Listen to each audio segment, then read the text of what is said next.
Hello, everybody. Welcome to this special edition of IPC Journal Club. I'm thrilled to be joined by Kerry, Jude, and Nneoma to be talking about our highlights from Infection Prevention 2025, which was run this week, Monday and Tuesday, in Brighton, sunny Brighton, and the weather was fantastic for us as well. So it was a really, really great venue and a really great conference. And we did the same as this last year with Jude and Mark Garvey, just to be able to give people who are interested some of our reflections on what was another outstanding conference. And kudos to everybody who was involved in the planning, organising, and a big thanks to all the speakers, the staff team, and all our attendees and delegates as well. So without further ado, I'm just going to talk to the guys on the panel a little bit about what they found the most exciting and interesting from the conference. So, Nneoma, can I start with you? What was your highlight of conference? I really enjoyed the whole thing, to be honest. It was really well put together, a lot of new things to see and new talks to listen to. But I really did enjoy the Cottrell lecture by Neil. I think it really set the tone for the rest of the conference. And he gave us, I like the 7 lessons that he gave. Those really did sit well with me. So I would say that. I think that's going to be everybody's highlight. Well, one of people's highlights because it's probably mine as well. I thought Neil did a great job of bringing like comedy and humor to it. Exactly. Particularly the fact that Robson and Jerome were number one in 1995, or they had the biggest selling album, which makes me feel quite old because I remember that. Um, but yeah, his 7 lessons were great as well, weren't they? And I think a lot of them resonated with different people depending on where you are in your career. I think the one that spoke to me most was don't be afraid to change direction. If you're not doing Exactly. something that if you're doing something you're not enjoying, then don't, it's your career, it's your journey, it's your life. You've got to be able to change it. Thanks, Noma. Jude, what about you? Oh, what did I love about you know me, I love conference like it's like my favorite time of the year. I think just connecting with people, it was great to speak to lots of people, hear about what's happening with them in their practice, in their work environments, listening to their worries and their challenges. The exhibition, I love the exhibition, like the corporate support is amazing, and just seeing the new innovations, you think, oh yeah, I need to be looking at that now, and things move so quickly, and just having everything in one space is just amazing. So loved all that, and then there was just so many talks that I enjoyed. So yeah, I love all of it. All of it's great. Posters, abstracts, oh, just all of it. Yeah, it's almost too hard to get it all into one, isn't it? Do you Yeah, know it what? is. I agree with you about the exhibition. And do you know the thing that I loved? I mean, I'm a bit of a geeky scientist, but there were lots more companies showing a bit more about the R&D development on there. Yeah, Gamma always do a fantastic job of showing their R&D. But there was another company I was talking to, GB Health, and they were talking about some tests that they developed to show like the efficacy of cleaning. And it was just great to like bring a bit of technical expertise as well as the kind of sales and marketing guys. So yeah, the exhibition was great. Thanks, Jude. What about you, Kerry? What was your highlight or Wow. highlights? I think like Jude or kids in a candy shop, aren't we? I think when you go to conference, you get so much out of it. I mean, gosh, it's amazing to just meet like-minded people, isn't it? People that have the same challenges as you, the same. You go like, oh my gosh, I'm not alone. I think the CRS one. I think I think someone said it's okay to to show your dirty laundry because actually you've probably got the same laundry, haven't you, and the same dirty washing. So it's you don't feel quite alone, but actually there's really some solution focused stuff, and I think that was really nice that came through, and it was actually really nice that I think Michael Borg mentioned it in one of his talks to see so much about behaviour change. He said it was like a welcome thing, and in lots of conferences that he's been to that he doesn't always see that, and it was like that was a really unique aspect of our conference to see that people were really challenging about how we change behaviours and really solution focused responses, which is why I love the posters, I have to say, because I think I was clipping photos, going mad on, on every single one, because a lot of those are really practical things you can go and take back. But it's also, do you know what? It's just lovely to see your mates and your friends, isn't it? And make new friends. I think I came away with lots of new contacts of lots of people that can help me and hopefully people that I can also help back. Yeah, definitely. It reminds me one of other Neil's lessons was steal and share. And I think what you were just saying there about Candida Auris and talking about that with other people is always helpful, isn't it? Yeah, I think for me, I think I'm very similar to everybody else's comments. It's just so much energy in the room from the minute you get there on the Saturday or the Sunday right through to the end of the conference. And I think there was just a buzz in the exhibition, and all the talk just felt like such good quality. I mean, they always are, but I think I came out of every one of them thinking, "Gosh, that's thought-provoking," or that's given me something to go away and think about. And I really agree, Kerry, what you just said about the behavioural stuff. The fact that people like Michael in his keynote talked about the importance of that and how you've got to try and think of new ways to put policy into practice, which is kind of one of our biggest challenges in IPC, isn't it? How did you guys feel that a 2-day conference went? Because normally we run the IPS conference for 3 days, and it was our first time trying it as 2 days. How do you think that worked? I think it worked fine. I've been to many 3-day conferences and many 2-day conferences. It's quite usual to see a 2-day conference. I must admit, by the end of Tuesday, I was exhausted. I was absolutely shattered, and I was like, "Great, I can go home." That's great. I can sleep for a little bit now. So I think for me it worked well. I think we got so much content within the 2 days. We have 3 streams running. There's something for everybody. All those sessions have been recorded. So actually, the ones that I couldn't get to, I will look at over the coming few months and catch up on them. So yeah, I thought it worked really well. I say, yeah, perfect, really, for me. Yeah. Kerry, Yeah, any no, I thoughts? agree. I think in the comments people found they were exhausted. I think we definitely packed it in, didn't we? It was like concentrated 2 days. I think maybe the 3 days where some of those gaps maybe was all brought into 2 days. So I don't feel like I missed out. I don't think there was any opportunities or any things that we didn't have by missing that day. But yeah, we definitely packed it in and it was great. So Yeah. definitely needed my sleep on the way back as anything else. I Still feel by lagging the a little end, bit. I feel overstimulated. That's a really good comment. I feel like by the end of conference, you're running on autopilot. And so it doesn't matter so much if it's 2-day or 3-day, because by the end of it, you're always going to be exhausted. But yeah, I thought that the 2-day format was an interesting one. We always say that people don't like change. So it did feel like a big shift when we originally agreed to go from a 3 to a 2. But I think, it's really important to the society that we get the balance right for both the delegates and the exhibitors. And I think I had a lot of positive feedback from the exhibitors as well. And we'll kind of catch up with the corporate advisory group next week to talk a little bit more about that in detail. And I know that Sally and Alex from the IPS team talked about with some of the corporates about their feedback, and I think that it was kind of universally positive. It's always difficult to get the balance right, but I feel like in terms of the quality of the talks, the footfall around the exhibition, I think we did a really good job. Okay, changing focus a little bit. We'll come back to you, Nneoma, if that's cool. What was your favorite talk, or did you have a favorite talk, or was there a top 3? Who wants to jump in first? Shall I go first? I Go know, for it. just because that means then hopefully then someone pick mine. But oh gosh, it's really difficult to choose. But I have to say, there's the couple for me. I think I'll say my top 2. I really enjoyed the session that was done by. So I'm trying to make sure I remember the people's names actually, because Dr. Aileen Wolfenberger, who talked about hospital-acquired pneumonia, particularly non-ventilator associated hospital-acquired pneumonia, and more because anyone who knows me, I'm passionate about HAP. I think we should absolutely be tackling the top 3 of our healthcare associated infections, and I think we're really good at working off hopefully in our UTIs and surgical site infection, and it's a bit of the missed opportunity to look at HAP. And she really reinforced of like really fundamentals of care, particularly related to mouth care and oral hygiene, and the difference that can make to improving the risk of acquiring pneumonia whilst people are in hospital. But look to things like mobilisation, dysphagia assessments at the bedside. So really key, as I say, that's what I think was, I hear Jackie Parito in my head about fundamentals of care, and how important just getting those fundamentals right can make such a difference in prevention. And anything related to prevention is really good. But what I also particularly liked about her talk is because anyone who's tried to do any work around HAP knows how difficult it is to get the surveillance to be able to understand what your actual prevalence is, because it's very heavy if you look at any of the definitions from that you often use to help. So when we're doing a point prevalence survey data, there's often quite a lot of criteria to get a definition.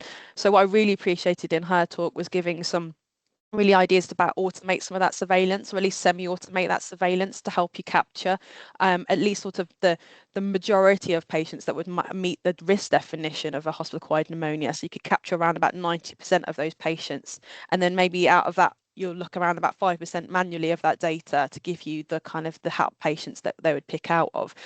So she kind of gave you some really nice data, and there's a really nice paper that she referenced as well. So hopefully I maybe can put that in the chat if people want to have a look at it. That kind of gave you an idea about if you looked at single factors for a definition to automate it with multiple factors, and gave you kind of a bit of sensitivity and specificity data about how good you're going to get that surveillance. So I personally found that was really great, because it just meant that I've got something I can go back to, particularly in my team. I've got a colleague who and colleagues within Gloucestershire that are desperately trying to get this data. So I found I had a solution. So it's nothing quite like having something that's going to make a difference to the practice of the community that I look after. So I appreciate that one as my talks. Thanks, Kerry. Great insight as always. Nneoma, can I come to you? What was your highlights? And maybe you spoke at IPS, didn't you? Tell us a little bit more about your talk and what you spoke about. Yeah, so I did speak. I spoke on proactively using big data to essentially reduce healthcare associated infections. I think it was pretty well received. I tried to break it down so that it was not so techy. But yeah, it was essentially, in summary, the whole talk is looking at how we at GSTC are using our very, very expansive electronic medical record system to build an algorithm that we're going to use to risk categorize patients. So as they're coming through the door, we can say, okay, you're at high risk, medium or low risk of acquiring a healthcare associated infection. And then from there, we'd be able to tailor IPC interventions a lot more specifically, as opposed to just blanket measures that we currently use. So it's more proactive as opposed to reactive, which is what we're typically doing at any given time. It's really interesting, and that kind of seems like a really sensible way to be kind of modifying the way that we, put those interventions in place. Fascinating, well done. And what about your favourite talk outside of your own, or a top three? Obviously, I caught the beginning part of the candidate hours. I couldn't stay for the whole thing because my talk was right after. So I really wanted to hear on that one. I think that was Dr. Julian that did that one. And then again, the control lecture sticks with me only because, Neil used to work at GSTT as well. So I really enjoyed learning more about his entire career, and it's really quite fascinating how much IPC can change in the course of one's career life, So I really did enjoy that lecture, to be honest. Yeah, you're right. And I thought that Neil, talking about he hasn't made his career in research. You see a lot of people now within IPC talking about a lot of production of like qualitative data. And Neil Yeah. gave a kind of a real honest and candid opinion about, his experiences and how it isn't so much research orientated, but still has a fantastic number of different stories and experiences. And like you say, it's just changed so much in those decades. Jude, what about you? What were your highlights of your talks? I got it down to 7. Just loads. Speed round, Jude. I'm gonna come back to Neil's talk because that really stood out to me as well. And just for those that might not have been at conference, so he presented our Cottrell lecture, which is in honour of Edith Cottrell, who was the first IPC nurse in the UK. So the SPC, the Scientific Programme Committee, always select somebody that has significantly contributed to IPC, and that of course is Neil Wigglesworth. Is just absolutely amazing. And he gave a really authentic talk. As you've already said, it was really authentic and inspiring as he reflected over his sort of 30 years in infection control. And I really love the lessons as well. And you've mentioned some of them already. I'll just literally just go through the 7 lessons. So it was about taking opportunities and learning every day. Don't be afraid to change direction. That was one that you liked, Phil. Steal and share, of course, with permission. Be prepared to be wrong and change your mind. He reflected quite a lot around COVID and sort of the dichotomy of the airborne and respiratory droplet. and said, you know, at the end of the day, we were wrong and we had to change our direction. We had to change our thinking when the new evidence came through. So that was really, really, really thought-provoking. And then also get a mentor. So he was saying that he's had really inspirational people, lucky enough to have inspirational leaders and mentors in his life that had helped him along his way. And I thought, actually, yes, we should be seeking out mentors, and if we can, be a mentor ourselves. And that was one of his advices. And then his sixth lesson was around volunteering. So, you know, get involved, and then connect, lead. And then lastly, you know, his last lesson, he ended that with overall, just be kind. And I can really see just how Neil spoke to us, what a kind leader he is. And someone that I really aspire to be like. So yeah, really, really, really great session. I also really like the new to IPC, and you'll be thinking, you're not new to IPC, Jude. I've been in IPC for about 18 years. But you know what? I'll pick something up every time I go to those sessions. It's amazing. So we had Dan Omeno, who is a real inspiration as well, is really one to watch, is a real rising star. Gave some great insights on what it's like to be a newbie in the field, and he gave some really great advice too on that, which was fab. And a lot of it was around, you know, getting to understand your data, get to know your guidelines. It was connecting with people as well. And then of course Michael did a session straight after his, which was around behavioural science. So we did a bit of an intro to behaviour change, and I love that analogy that he had with a man sat on an elephant. And you know, and it's like, you know, IPC is like being this man on this elephant, and you know, and he gave us lots of top tips to help us get the elephant on our side, I suppose. Jude, And there's a then fabulous book actually. I did, just in case anyone wanted to have a look at it. I googled it afterwards. It was called Switch: How to Change Things When Change is Hard by Chip and Dan Heath. So that's that book he was referencing about that analogy, just in case anyone else wanted to have a look at it. Yeah, it was great. And then the second new to IP session was done on the second day, where we had candid conversations from Pat Catini, James Price and Sharon Reed, who are all based at University Hospital Sussex, which is in Brighton. So it was great. It was nice and local. And it was just great that they just shared, you know, some really real scenarios that have been really challenging to them. And, you know, across that sofa, how many years of experience of IPC have you got? And actually, they still find it quite challenging. You know, there's still difficult situations that they have to come together, risk assess, talk to one another. So I thought that was a really useful session, and just really highlighted the need for those risk assessments and those agile mitigations, that one size doesn't always fit all, and sometimes it is about what's in front of you at the time and trying to manage that with mitigations that are available. So yeah, really love those. Can I keep going for a minute, Phil? Go on then. Go on. Right, I want to talk about Esther Taborn's session. So she did a talk about development guidelines in prisons and places of detention, and she really highlighted the complexities in those settings, which makes IPC principles really hard to implement. So that was again a packed session, really useful. Gemma Cooper, when we're thinking about other sort of settings, she's a veterinary nurse, and she did a phenomenal talk about the life of a veterinary nurse. And you know, it was just really insightful and inspiring reminders that our animals do actually pose a risk. And she highlighted lots of times when human health actually need to be considering humans and their pets. And just a couple of things that I know. I've got a dog myself.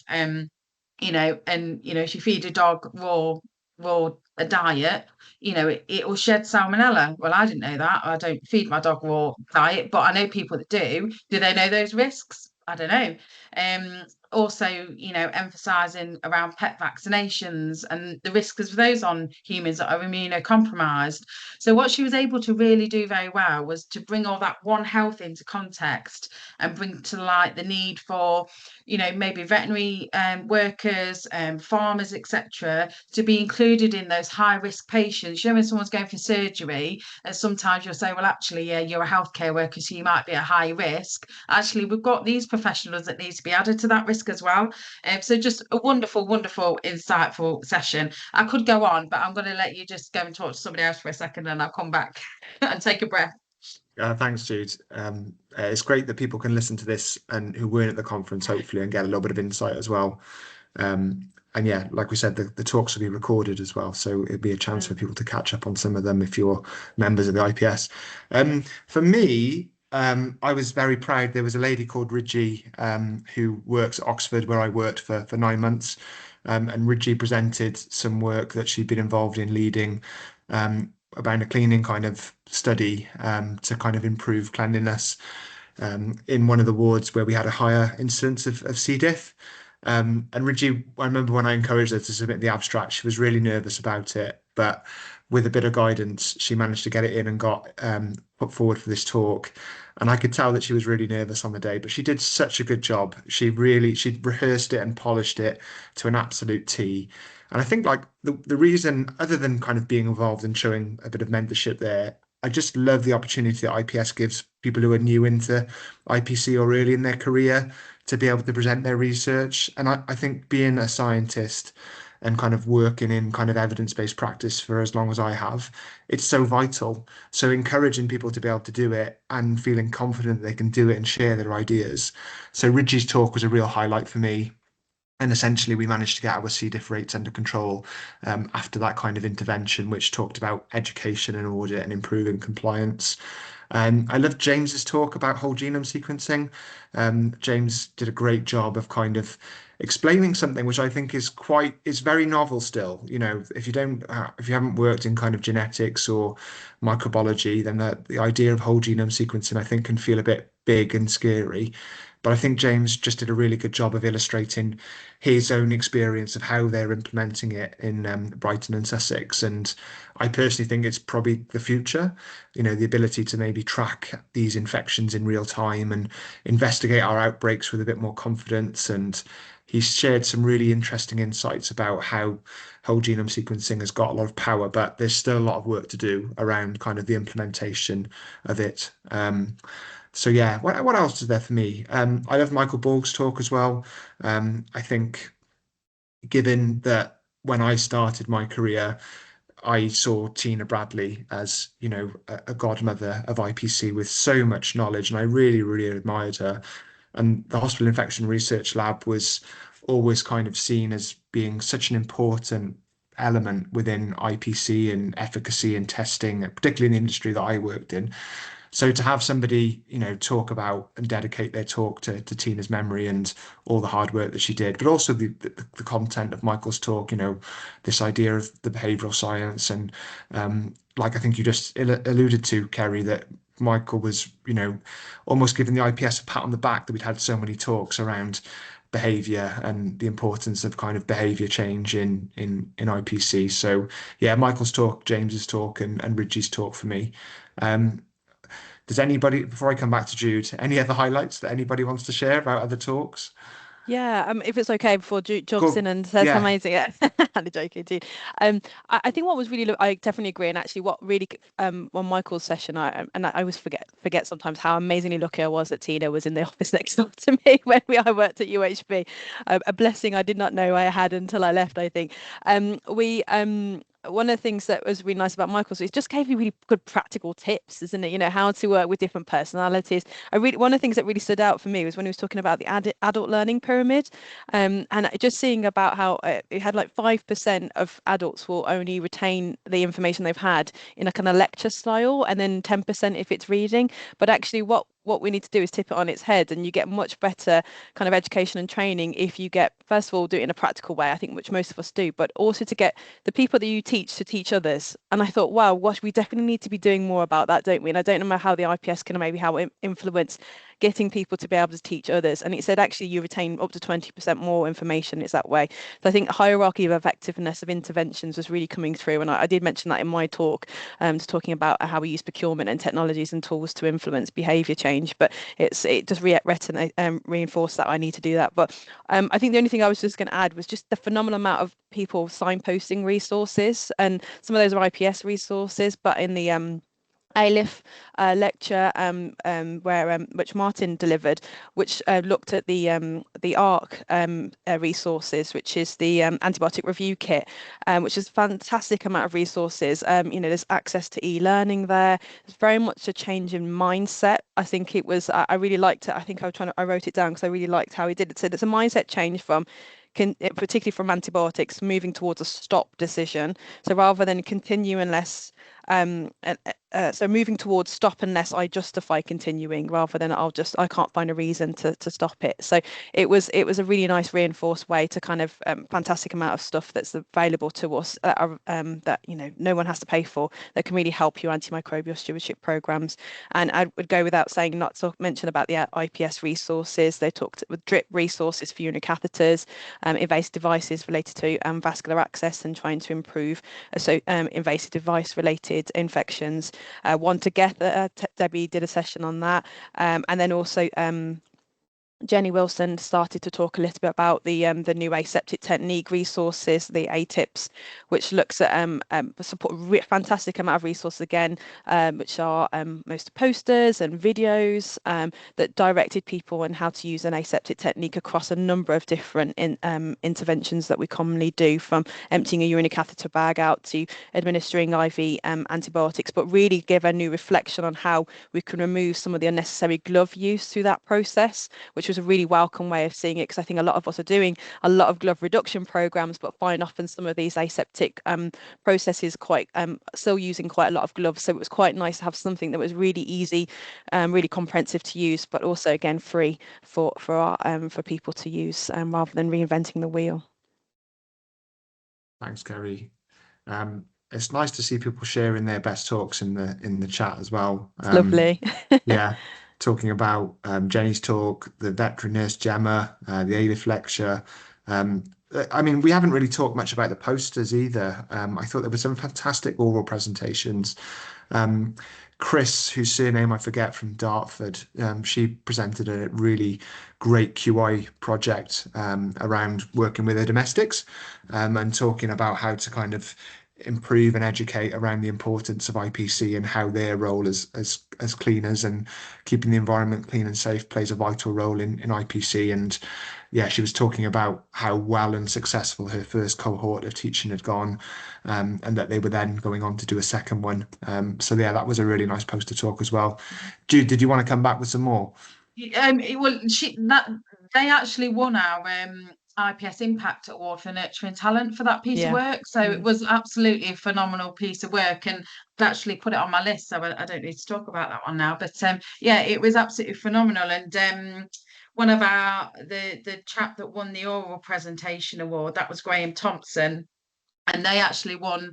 Him and his team won the Impact Award for excellence. So again, it was fabulous. He had a great conference, and on his presentation they were describing the development of an IPC app for ambulance workers, which was really creative, and it gave ambulance workers the information they needed at their fingertips in a really accessible format. And he went through that accessibility side of it, which was actually giving people ideas, because we do everything in Excel or Word, and they'd use these PowerPoint presentations to format things, and you had buttons instead of having to have links and stuff. So it was really, really, really, really creative. So again, just lots of really great tips. I almost came away from every session with like a few things that I could then go and do in my practice, and this is just fabulous, isn't it? That's what we want. We want stuff that we can then move across to our own work. I think probably the only other one that I would probably mention as a bit of a standout was Regika Lazarus. She did one of the last sessions of conference, and a talk. The title was brilliant. It was called Infection Prevention Superpower: How to Reduce Your Workload. And this is all about vaccines and the challenges we have in uptakes in vaccination programs, which is generally at the moment seen as quite a primary care responsibility an issue, and she was arguing that actually how can we get secondary care involved in this.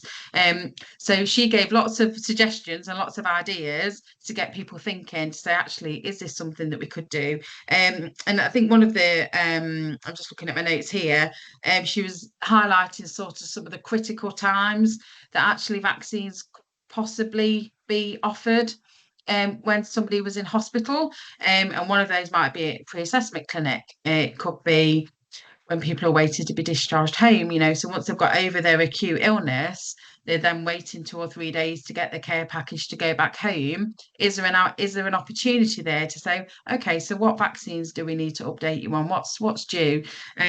So really great ideas. And I guess her last challenge was that actually if we did this, and if this was a movement that we could get going, who would actually own it in the hospitals? And again, there was some nice debate from the audience on different ways that might be possible. So I thought that, again, it was just really thought-provoking. Like, actually, we're missing a trick here, aren't we?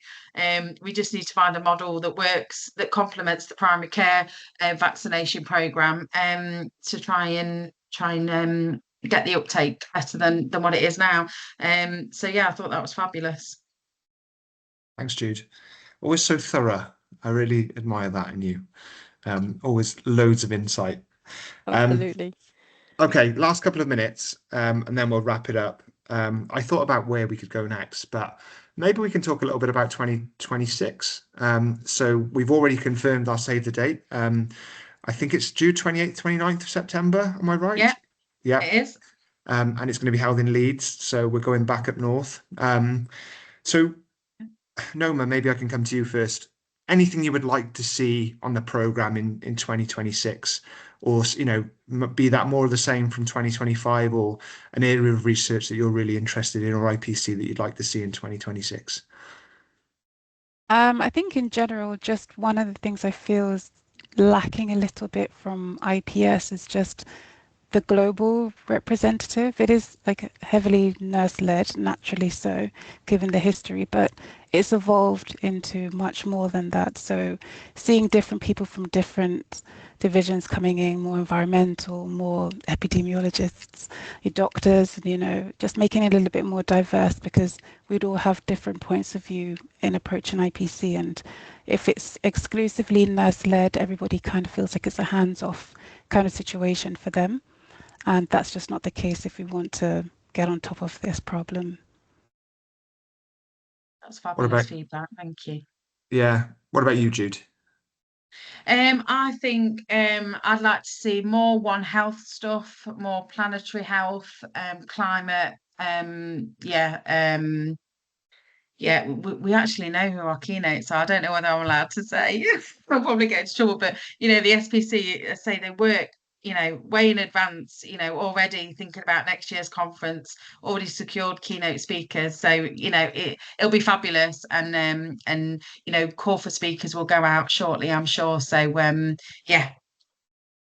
Yep. I mean, it's probably worth saying, and Jude, you've been involved longer than I have, but the amount of planning that goes into this conference truly is, huge. And it is as early as that we start looking straight away into our program for next year.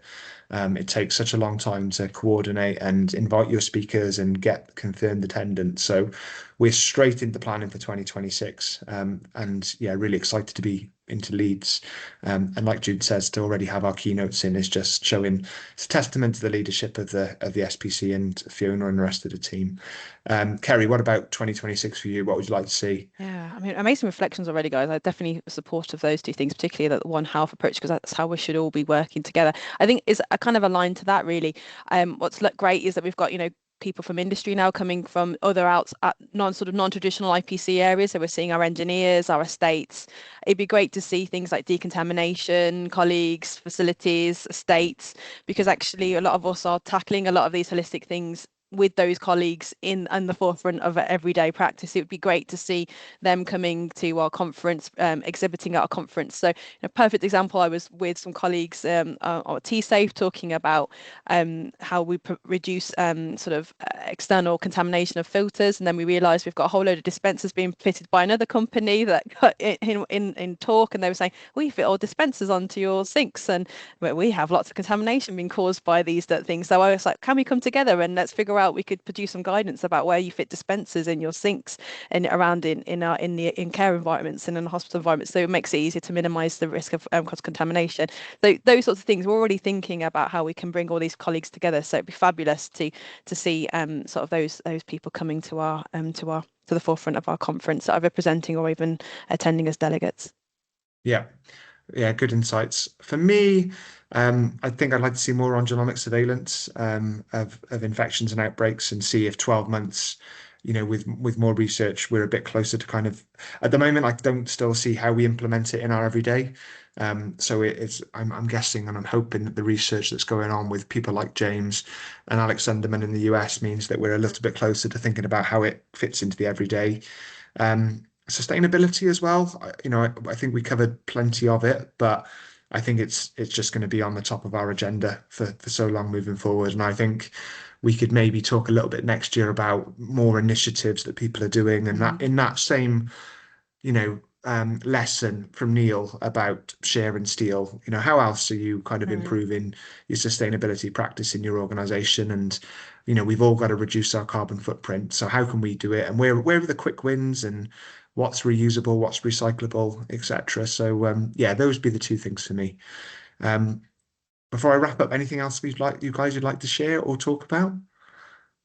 Be good to see some more dental stuff as well, actually. Jude, dental, and actually, what would be quite nice, hopefully, at next conference, we've got some fantastic new resources coming through as well, haven't we? We've got the new dental audit, so hopefully we can have some of our new dental SIG or network attending. Great to see maybe our leadership SIG and our built environment SIG, so maybe we could get those peeps on board once we've got those up and developed. So it'd be fabulous to maybe see some outputs of some of those phenomenal people. We've got new early careers as well. It'd be fabulous to see them maybe delivering some sessions and supporting some things that coming from that group, because they'll find it useful for those that attend. Can I do a plug, Phil? Of course you can. So my plea is that for everybody that submitted a poster or an oral presentation, please invest and write it up for publication.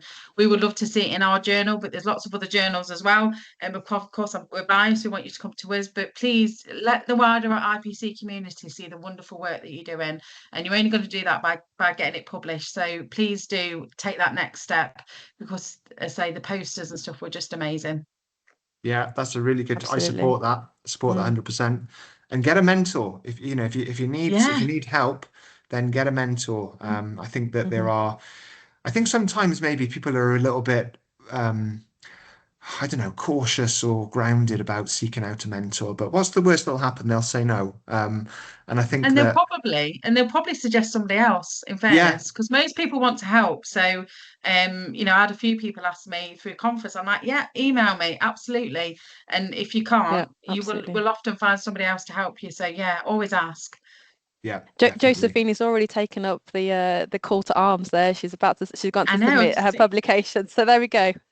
That's amazing. Yeah. And there's no time like the present. So take all the energy that you've got from the IPS conference, and put some time aside to write your publication. Because if you don't try, then you'll never know. But get a mentor as well. Guys, I really appreciate you giving up your time to talk about the conference. It's always fun, and I can really feel the energy, even though we are all still knackered, but there's still a lot of energy in the room. But yeah, Kerry, Jude, Nneoma, thanks so much for giving up your time to come and chat to us for a couple of hours. Not hours. We could have gone for hours. We could have gone for hours, absolutely. Yeah. And we look forward to seeing everybody in 2026. So on behalf of IPC Partners, thank you, everybody. Stay safe, and we'll see you soon. Bye. Thanks, guys. Thank you. Bye. Cheers. Bye.